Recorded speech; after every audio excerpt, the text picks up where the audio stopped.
तो आज मैं आपको एक नेक्स्ट चैप्टर आरसीसी का चैप्टर नंबर 2 शुरू करने जा रहा हूँ, जिसका नाम है शेयर डिज़ाइनिंग। पिछले चैप्टर में हमने बीम में स्टील डाला था टेंशन साइड में, ठीक है। और यहाँ पर इस बार हम बीम में स्टील कैसे डालेंगे, ऐसे जैसे बांधते हैं ना, सरियों को बांधते आपस में, उनको अपन बोलते हैं स्टीरप्स या फिर रिंग, ठीक है। ये लॉन्गिट्यूडनल रीइंफोर्समेंट प्रोवाइड करवाया जाता है इसको। सिंपली सपोर्टेड बीम है, इसमें हमने ये लॉन्गिट्यूडनल बार अपने सरिये प्रोवाइड करवा रखे हैं, और उनको बांधने के लिए हम इनको क्या कहते हैं, स्टीरप्स, ठीक है। इस चैप्टर में हम इसकी डिज़ाइनिंग करेंगे। एक क्वेश्चन के थ्रू मैं इसकी डिज़ाइनिंग आपको सिखाऊंगा। तो वो क्वेश्चन ये है, क्वेश्चन में आपको दिया हुआ है एक आरसीसी की बीम है, उसकी डायमेंशन कितनी है, आरसीसी की बीम है, उसकी डायमेंशन है 250 इंटू 500 mm, ठीक है। और वो यूडीएल कैरी कर रहा है, बीम यूडीएल कैरी कर रही है बीम, मतलब यही मान लो ये एक सिंपली सपोर्टेड आरसीसी की बीम है, इस पर लोड आ रहा है यूडीएल, जिसकी वैल्यू है 20 किलो न्यूटन पर मीटर, ठीक है। और क्या दिया हुआ, क्लियर स्पैन दे रखा है। क्लियर स्पैन आपको बताया था कि जैसे ये इसके स्पोर्ट्स हैं, इनके बीच वाली होती है क्लियर स्पैन, जो क्या दे रखा है 5 मीटर। इसको mm में चेंज कर लेंगे तो 5000 mm, ठीक है। और क्या दे रखा है और हमें अब कैलकुलेट करना है, कैलकुलेट नॉमिनल shear stress और shear stress of concrete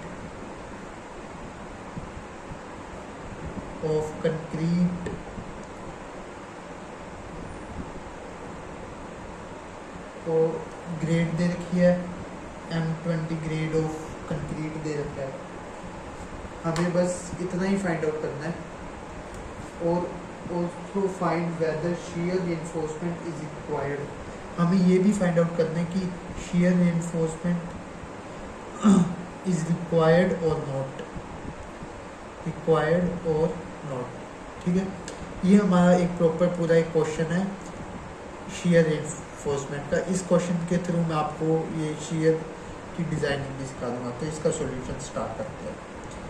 सबसे पहले ये नॉमिनल shear स्ट्रेस क्या होता है, ये जो चीज़ है ना, ये ऊपर वाली, ये तो आपने वो पिछले चैप्टर में भी सीख रखी है। सबसे पहले इधर से शुरू करते हैं, नॉमिनल shear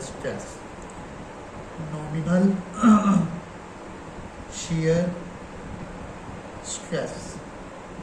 इसको डिनोट करते हैं टाउ वी से या टाउ वी यू से, किसी से भी डिनोट कर सकते हैं। हम इसे टाउ वी से डिनोट कर रहे हैं। नॉमिनल shear स्ट्रेस होता है, ये आप छोटा सा लिख लो हिंदी में, तोड़ने वाला स्ट्रेस। मतलब नॉमिनल shear स्ट्रेस जब आएगा ना, ये खतरनाक वाला स्ट्रेस होता है, मतलब ये तोड़ता है, जिससे हम बचा रहे हैं ना, ये वही है, तोड़ता है ये बीम को, हमारी को, उसे कहते हैं नॉमिनल shear स्ट्रेस। तो इसका एक फॉर्मूला होता है, tau v is equal to v divided by small b into b. ये नॉमिनल shear स्ट्रेस का फॉर्मूला होता है, ठीक है। अब इसकी वैल्यू निकालते हैं। सबसे पहले टाउ वी निकालते हैं। टाउ वी क्या है, वी अपने को दे दी रखा। अब कई क्या वी कहते क्या है, वी है shear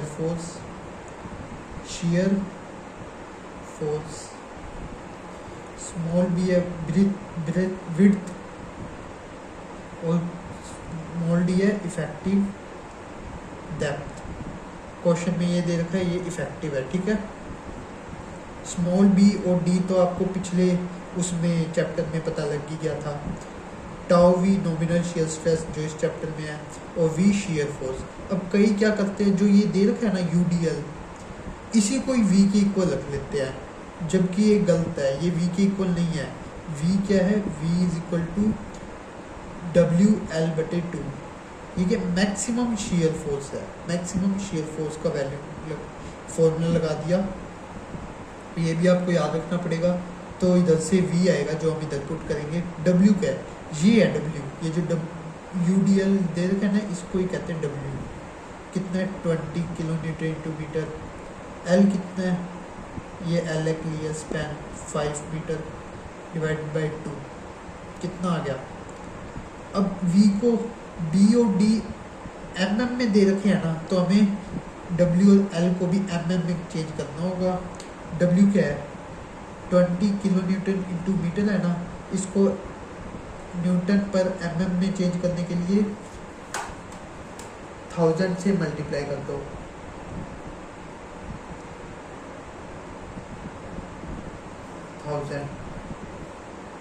और L को मीटर में रहने दे रहा हूँ एक बार मैं, और 2 से डिवाइड कर दिया। तो हमारे पास V की वैल्यू क्या आई, V की वैल्यू आई है 50,000 न्यूटन। 50,000 न्यूटन। टाउ V की वैल्यू क्या आ गई, अब V की हमारे पास वैल्यू आ गई 50,000 न्यूटन, ठीक है। अब एक चीज़ आप सोच रहे होंगे कि ये 5 को mm में क्यों नहीं लिखा। अब इसमें यूनिट कन्वर्जन जिसको आता है वो थोड़ा देख सकता है, यूनिट कन्वर्जन कैसे हुआ है, इसको मैं थोड़ा इधर समझा देता हूँ। इधर से कि 20 kN/m में था ना, इंटू 5 किस में है, मीटर में। 2 कांस्टेंट है, दे ही रखा है, इसकी यूनिट लिख ली हमने और L की यूनिट लिख ली, मीटर से मीटर गया। अब किलो न्यूटन को न्यूटन बनाने के लिए 1000 से मल्टीप्लाई करना होता है, तो हमने सीधा 1000 से मल्टीप्लाई कर दिया, ये अपने आप ही ऑटोमेटिकली कट हो गए। तो 50,000 न्यूटन आ गया। V की value 50,000 Newton divide by small b। Small b होता है ये 250, चाहे इसको कैपिटल B कह दो, स्मॉल b एक ही बात है। और स्मॉल d हमें दे रखा है 500। तो टाउ V की वैल्यू आ गई, मेरा कैलकुलेटर, इसमें इनका 50,000 डिवाइडेड बाई 250 इंटू 500, तो ये आ गया 0.4। टाउ V 0.4 न्यूटन पर mm² में आ गई, ठीक है। ये आ गई हमारे पास, ये वो वाली स्ट्रेस आ गई, शियर स्ट्रेस जो तोड़ेगी, ये तोड़ेगी। अब आती है शियर स्ट्रेस ऑफ कंक्रीट। अब दूसरी shear stress of concrete, shear stress of concrete, ये कौन सी स्ट्रेस है, ये बचाने वाली, जो हमारी बीम को बचाएगी, बचाने वाली स्ट्रेस। इसको किससे डिनोट कर देंगे हम, टाउ सी से, ठीक है। टाउ सी से डिनोट करेंगे इसको। टाउ सी क्या होता है, अब इसका भी एक वो होता है, ये 2 चीज़ों से डिपेंड करता है। इसका फॉर्मूला 2 चीज़ों पे डिपेंड करता है। परसेंटेज PT, मतलब ये क्या, steel of percentage, steel of मतलब परसेंटेज स्टील जो हम अपनी बीम में डालेंगे। ये भी क्वेश्चन में दे रखा है, क्वेश्चन में भी ये परसेंटेज PT दे रखा है अपने को 1.5%, ठीक है। और क्या दे रखा है, और ये किस पे, इसकी वैल्यू निकाल रहे हैं। एक तो इधर से इसकी वैल्यू आएगी, एक आएगी M20 ग्रेड से। अब एक टेबल होती है, वो मैं आपको टेबल दिखा रहा हूँ।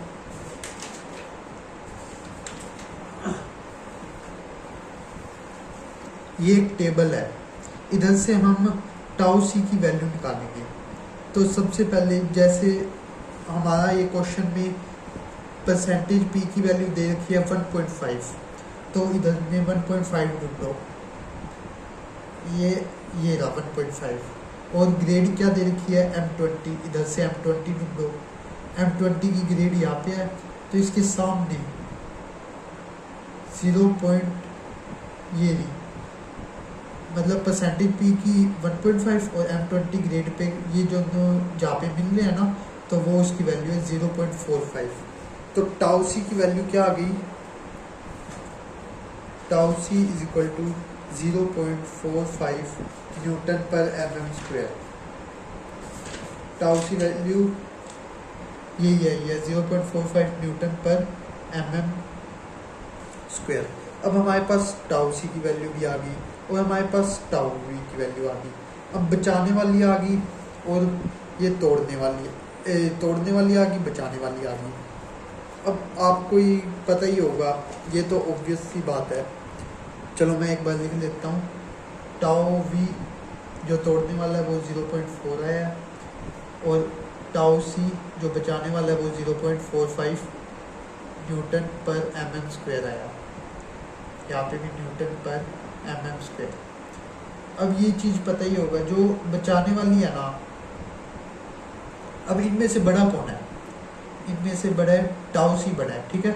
अब आपको पता है बचाने वाला ये है, बचाने वाला बड़ा है, तो बीम हमारी सेफ है, सेफ इन शियर, बीम हमारी शियर में सेफ है, मतलब हमें कोई भी शियर रिइंफोर्समेंट देने की ज़रूरत नहीं है बीम में, पर हम सेफ्टी पर्पज़ के लिए, फॉर सेफ्टी पर्पज़ हम मिनिमम शियर रिइंफोर्समेंट प्रोवाइड करवा देते हैं, जिसकी वैल्यू है, जो एक फॉर्मूले से आएगा, वो फॉर्मूला है ASV divide by small b into SV is equal to 0.4 divide by 0.87 FY। हमें ज़रूरी नहीं है प्रोवाइड, हमारे पास सेफ तो आएगी, हमारी बीम सेफ तो आएगी, पर हम सेफ्टी, हम चाहते हैं सेफ्टी हमारी पहली प्रायोरिटी होती है, तो हम सेफ्टी पर्पज़ के लिए हम मिनिमम इतना प्रोवाइड करवा सकते हैं। अब ASV क्या आ गया, area of shear reinforcement, where ASV is equal to area of shear reinforcement, small b वो तो आपको पता ही है, विड्थ ऑफ बीम, SV लिख देते हो, centre to centre spacing of stirrups. अब इसका मतलब क्या है कि ये एक हमारी बीम है, ठीक है, ये हमारे प्रोवाइड करवा रखे हैं, ये हमने बांध रखे हैं। अब ये जो स्टिरप्स बांध रखे हैं ना, इनके बीच की सेंटर की डिस्टेंस, ये वाली डिस्टेंस, इसे हम कहते हैं SV। और बाकी चीज़ जो FY ग्रेड ऑफ स्टील, ये तो आपको सबको पता ही है, इधर से फॉर्मूला सोल्व कर दो, ASV की वैल्यू निकाल दो, तो आपके पास मिनिमम शियर रिइंफोर्समेंट आ जाएगा, ठीक है। अब एक और चीज़ होती है इसमें, वो इस क्वेश्चन में नहीं दे रखा, एक और चीज़ होती है टाउ सी मैक्स, ये भी होता है बचाने वाला ही समझ लो। ये ऐसी होती है, अगर ये 3 कंडीशंस होती है, 3 कंडीशंस, क्वेश्चन तो हमारा इधर तक समाप्त हो गया। अब 3 कंडीशंस होती है जो आपको सीखनी चाहिए। एक टाउ सी मैक्स होती है, जो एक टेबल में इसकी वैल्यू दी होती है, इसकी वैल्यू वैसे तो निकाली जा सकती है 0.65 अंडर रूट ऑफ FCK, इसकी वैल्यू ऐसे निकाली जा सकती है। अगर अब ये कंडीशंस होती है, पहली कंडीशन ये है टाउ सी मैक्स सबसे बड़ा है, फिर टाउ सी, फिर टाउ वी, तो आपकी सेफ है शियर में, सेफ इन शियर। अगर टाउ वी बड़ा है टाउ सी मैक्स से और टाउ सी से, तो आपको रीडिज़ाइन करनी पड़ेगी बीम, मतलब आपकी बीम में कोई खोट है, रीडिज़ाइन द बीम, अब ये नहीं है, इसका मतलब ये नहीं है इस केस का मतलब कि ये शेयर में कमज़ोर है, ये सभी में कमज़ोर है ये बीम, तो इसको आपको ये डिज़ाइन ही करना पड़ेगा। और थर्ड स्टेप में tau C max greater than tau V greater than tau C, तो आपको इसमें शेयर फोर्स निकालने के लिए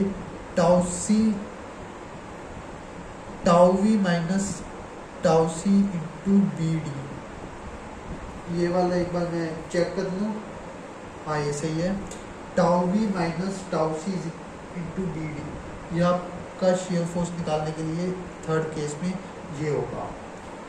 ठीक है, तो आज के लिए बस इतना ही, अगली वीडियो आगे के पार्ट में। थैंक्स।